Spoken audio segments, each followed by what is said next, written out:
On va parler de caméras de surveillance dans cette vidéo. Dans les jeux, dans les films, on en voit beaucoup, notamment au hasard, Metal Gear Solid ou encore Mission Impossible. Il y a plein de fonctions dans la réalité. C'est l'occasion dans cette vidéo de découvrir quelles sont les technologies aujourd'hui dans la surveillance. Tout d'abord, un grand merci à Reolink qui m'a contacté pour me proposer ce test et pour l'envoi du matériel. Cette vidéo n'est pas sponsorisée et Reolink n'a pas de droit de regard sur la vidéo, je dis ce que je veux. Pourquoi des caméras de surveillance? Eh bien des caméras pour surveiller les allées et venues devant sa maison, c'est de plus en plus courant, ça peut être très pratique parce que ça permet de voir sur votre smartphone le facteur qui vient vous livrer votre colis. Mais ça peut aussi servir pour les cas de cambriolage ou pour les cas d'agression. Malheureusement, ça peut exister et ça vous permet d'avoir une trace vidéo de ce qui s'est passé. Même si c'est très court, ça peut toujours aider et ça peut aussi servir de preuve. Dans le monde des jeux vidéo et du streaming, il y a malheureusement des cas de doxing et aussi des cas de swatting. Ce sont des termes qui ont été très à la mode ces derniers temps. Le swatting, c'est l'action de faire des pranks, de faire une blague, un canular. Enfin, c'est une blague de mauvais goût quand même. D'envoyer des forces policières vers quelqu'un qui est en train de streamer et de voir l'arrestation en direct sur un stream. Le fait d'avoir une caméra de surveillance qui puisse vous dire qui est derrière la porte ou qui s'apprête à arriver, ça permet quand même d'éviter pas mal de choses et de ne pas être complètement surpris quand ça arrive. On va donc parler de deux caméras de surveillance aux fonctionnalités et utilisations très différentes. On a donc en premier l'Argus 3 Pro et le RLC 811A. Je suis désolé pour le nom de code de ce modèle. Pour que ce soit plus simple dans la suite de la vidéo, on va l'appeler la Reolink 4K. Tout d'abord, le gros intérêt du Reolink Argus 3 Pro, c'est le petit modèle là, c'est qu'il peut être entièrement autonome. Elle peut fonctionner sans fil ni câble, ce qui permet de pouvoir la brancher dans des endroits où vous n'avez aucun raccordement possible.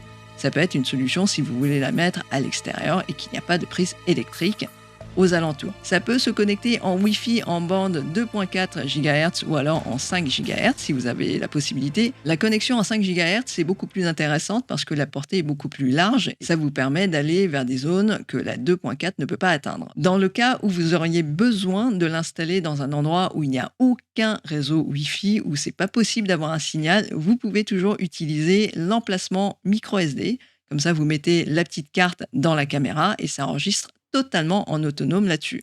Par contre, il va falloir penser à aller chercher les images qui sont donc stockées dans le slot de la caméra. Elle a une petite batterie dans sa carcasse et l'autonomie varie bien sûr selon l'activité, selon le nombre d'images que vous captez, selon le nombre de passages qu'il y a devant. On parle d'une autonomie d'à peu près 1 mois, ce qui est quand même assez énorme vu la carcasse, vu la taille de l'objet. Quand vous sentez qu'elle a presque plus de batterie, il faut donc la recharger. Donc soit vous la démontez et vous la rechargez avec un câble en micro USB, soit si vous n'avez pas envie de la décrocher, vous pouvez aussi prendre une power bank et la brancher directement là où elle est. Vous la laissez là juste quelques temps, le temps que ça charge et c'est fini, vous êtes reparti pour 1 mois. Pour ne pas vous prendre la tête sur toutes ces questions de rechargement récurrent, vous pouvez aussi opter pour le panneau solaire qui se branche sur la prise USB de la caméra. Vous prenez ça, vous installez ça avec la caméra juste à côté.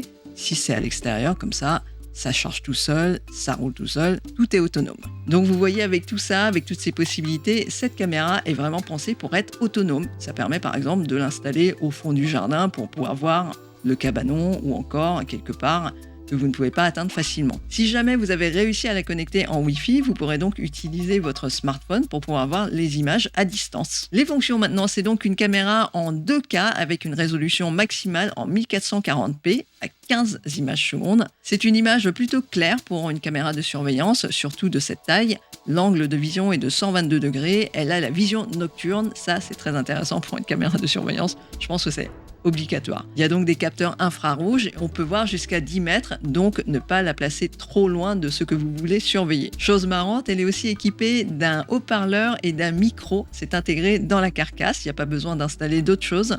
Ça vous permet donc de pouvoir discuter, de pouvoir communiquer avec les gens qui sont devant. Elle a aussi la fonction détection de mouvement que vous pouvez régler dans l'application et elle peut envoyer des alertes à votre smartphone directement si elle est connectée en Wi-Fi. Elle peut aussi servir de spot si jamais elle détecte une présence. Donc s'il y a quelque chose qui bouge, elle va s'allumer et la lumière est assez forte. On va parler de l'application maintenant. L'application, elle est assez simple à utiliser. On peut donc la télécharger soit pour Android, soit pour iOS sur l'iPhone. Les fonctions et les paramètres à gérer sont là-dessus. Pour connecter votre caméra à votre réseau Wi-Fi, il faut absolument passer par cette application. Il y a des réglages. Alors, moi, je ne suis pas très douée pour ça. J'ai eu un peu de mal. J'ai eu un peu de mal parce qu'il y a un QR code à scanner. Ensuite, il faut faire l'authentification sur l'application. Après, il faut que l'application trouve le moyen de pouvoir se connecter au routeur auquel est connecté le smartphone. Donc j'ai trouvé que c'était un peu laborieux. Mais une fois que c'est fait, c'est fait. Une fois que vous avez compris comment faire la démarche, vous pouvez la refaire plusieurs fois. S'il y avait vraiment un truc à améliorer, je pense que c'est au niveau de l'application, au niveau du soft. J'ai trouvé que c'était pas totalement stable, qu'il y avait quelques petits bugs, mais ça, c'est mon expérience personnelle. Peut-être que vous aurez plus de chance. Mais ce qu'il y a de bien dans cette appli, quand elle fonctionne, quand elle est installée correctement, c'est qu'il y a beaucoup de fonctions pour affiner la détection de mouvements. Souvent, dans les caméras de surveillance, elles peuvent vous envoyer des alertes n'importe comment parce qu'il y a une feuille qui est tombée juste devant dans l'angle de vision. Je ne sais pas, parce qu'il y a un chat qui est passé et vous pouvez régler la taille des objets à détecter, si c'est un véhicule ou alors si c'est des gens ou dans certains cas même des petits objets qui bougent. Vous pouvez aussi exclure certaines zones, ça vous évitera de recevoir des alertes tout le temps. On passe à la Reolink 4K maintenant, c'est le RLC811A. Comme son nom l'indique, c'est donc une caméra qui fait de la 4K. L'image est donc beaucoup plus fine, elle est aussi beaucoup plus contrastée. J'ai trouvé que l'image avait une meilleure qualité que l'Argus 3 Pro. Ce modèle a donc deux gros avantages. Elle a une qualité d'image bien supérieure, image en 4K, donc en 2060p à 25 images secondes. Il y a aussi un zoom optique x5, la vision nocturne bien sûr, qui est aussi plus efficace. Elle va jusqu'à 30 mètres, 3 fois plus que l'Argus 3 Pro. Au niveau spécification et fonctionnalité, on est donc bien au-dessus de l'autre modèle. Elle a aussi des fonctionnalités beaucoup plus poussées, par exemple dans la détection de mouvement, celle-ci elle est capable de reconnaître les animaux de compagnie. Elle peut donc différencier les véhicules, les personnes des chiens. C'est un peu plus évolué que l'Argus 3 Pro, ces fonctionnalités sont dans l'autre modèle aussi, mais là on sent qu'il y a beaucoup plus de soins qui ont été apportés dans l'application pour ces aspects. Par contre, j'ai trouvé que sur ce modèle Reolink 4K, il y avait un petit défaut, c'est l'autofocus. Le focus n'est pas forcément au bon endroit, donc avant de la mettre en fonction, avant de vous reposer totalement là-dessus, il vaut mieux prendre des captures de ce que vous avez installé et vérifier que le point est fait là où il faut, que l'image est nette. Sinon, vous allez vous retrouver avec une image floue et ça ne va pas vous servir à grand-chose. Le deuxième gros intérêt du Reolink 4K, c'est qu'il se branche avec un câble Ethernet. Les images passent donc très rapidement dans votre réseau et dans votre appli smartphone et pas besoin de la connecter au réseau Wi-Fi, ce qui est parfois une prise de tête pas possible. Par contre, comme pour l'autre modèle, il y a besoin de mettre un mot de passe pour pas que tout le monde puisse accéder à ces images. Et comme pour l'Argus 3 Pro, elle peut aussi enregistrer des images sur une carte SD. Il faut certes tirer un câble Ethernet, mais vous avez la possibilité de ne tirer que ce câble-là, ce qui est beaucoup plus pratique que si vous avez besoin d'installer un fil électrique en plus. Ce modèle est compatible PoE, alors ça veut dire Power over Ethernet, Power over Internet, Ethernet.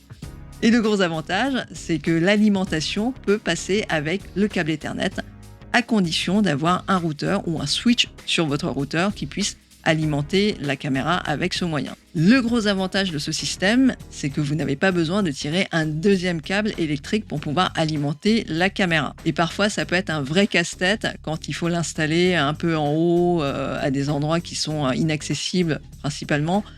Ça peut être assez ennuyeux de devoir tirer un câble électrique en plus du câble Ethernet qui est beaucoup plus flexible dans son utilisation. Cette partie, malheureusement, je n'ai pas pu la tester parce que je n'ai pas de routeur compatible PoE ou de switch pour ça. La caméra est aussi certifiée IP66, c'est donc un équipement étanche à la poussière et protégé contre les jets d'eau puissants. Elle résiste à l'eau, mais par contre, je pense que pour la durée, il vaut mieux la mettre sous un abri quand même pour ne pas trop la mettre à rude épreuve. Dans les deux cas, je trouve que la vision de nuit est vraiment très claire, on voit bien ce qui se passe. Avec les capteurs infrarouges, on voit même quand c'est presque dans l'obscurité. Là, les images que vous voyez, ça a été fait en pleine nuit. Vous voyez, je vous disais que pour l'Argus 3 Pro, elle était déjà bien lumineuse, qu'elle était bien forte.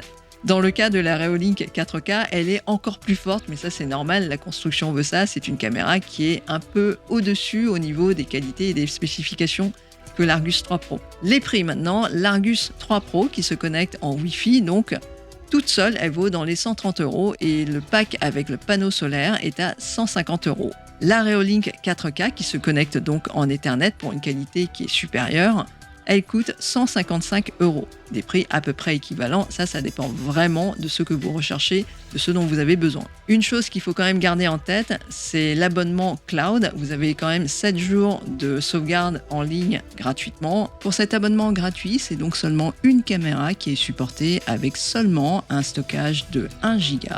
Pour des plans plus élaborés, il va falloir se tourner vers des modes payants. Pour l'achat de ces caméras, c'est un aspect qu'il faut absolument prendre en compte parce que ça peut finir par coûter assez cher si vous prenez des gros abonnements. Au global, j'ai plutôt été surprise par la qualité des images en tenant compte que ce sont des appareils qui doivent fonctionner 24 heures sur 24, par tous les temps, sous la pluie, avec le soleil, à l'extérieur, avec des conditions de lumière hyper changeantes. Certes, les vidéos sont à 15 images secondes ou 25 images secondes dans le meilleur des deux cas, mais ça tient plutôt bien la route, on voit bien l'action. Les fonctions de détection sont très bien faites et très efficaces. Et après un petit temps de pratique dans les réglages quand même, parce que c'est pas simple, vous pourrez avoir des alertes de choses qui pourraient vous intéresser. Et pour défier la détection de mouvement, c'est assez chaud. J'ai essayé et bon, même avec des compétences de ninja, c'est pas bien possible.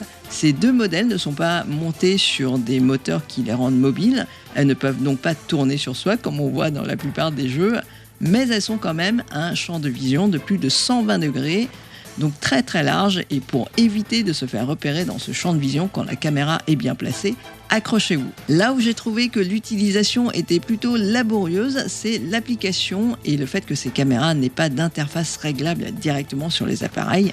L'appairage avec le smartphone est un peu rude, je trouve. On y arrive à un moment donné, mais ce n'est pas sans galérer. Ceci dit, ce n'est pas un défaut juste pour les caméras de Reolink, c'est aussi le cas de la plupart des autres marques de caméras de surveillance. En ce qui concerne l'installation des caméras même, j'aurais aimé que les supports soient plus faciles à mettre en place. Pour la Reolink 4K, la blanche donc, elle ne peut être installée qu'avec des vis accrochées au plafond ou alors sur un mur. Ça aurait été plus pratique s'il y avait eu un pas de vis standard pour pouvoir la poser sur un trépied par exemple. Ceci dit, cette caméra est faite pour être installée à l'extérieur. Une fois installée, normalement on n'y touche plus.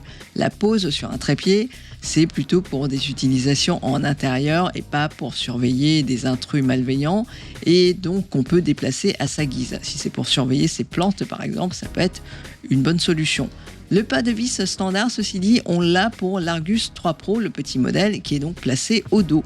C'est donc beaucoup plus facile à manipuler, surtout quand on veut l'installer dans des endroits divers et variés. Pour par exemple repérer un petit hérisson qui passe par là, ça fait toujours plaisir. J'espère que ce test vous a plu et que ça vous a fait rigoler au moins de me voir jouer Solid Snake sur les images. Moi, je me suis beaucoup amusé à la faire et j'ai appris pas mal de choses dans ce domaine-là. C'était le but aussi. J'espère que vous aussi, vous avez appris quelques trucs en regardant ce test. Je vous souhaite une excellente journée. Sur ce, je vous dis à très bientôt.